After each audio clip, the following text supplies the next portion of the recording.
ઉપલેટાના ધારાસભ્ય મહેન્દ્ર પાડલિયાની કારનો અકસ્માત થયો છે, જેમાં લીંબડી પાસે મૃત પશુ સાથે કાર અથડાતા અકસ્માત થયો છે।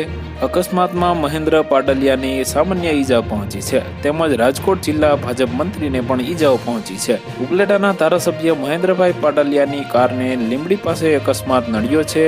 લીંબડી પાસે મૃત ભેંસ સાથે કાર અથડાતા અકસ્માત સર્જાયો છે। ધારાસભ્ય મહેન્દ્રભાઈ પાડલિયા અને રાજકોટ જિલ્લા ભાજપ મંત્રી રવિભાઈ માકડિયાને સામાન્ય ઈજા થઈ છે। લીંબડી પાસેના અકસ્માતમાં ધારાસભ્યની ગાડીનો ભૂકો બોલી ગયો છે। આ અકસ્માતની જાણ લીંબડીના ધારાસભ્ય કિરીટસિંહ રાણા તાત્કાલિક ઘટના સ્થળે પહોંચ્યા હતા અને બંને ઈજાગ્રસ્તોને લીંબડી હોસ્પિટલમાં ખસેડ્યા હતા। ત્યારબાદ વધુ સારવાર માટે આગળ હોસ્પિટલમાં ખસેડ્યા હતા।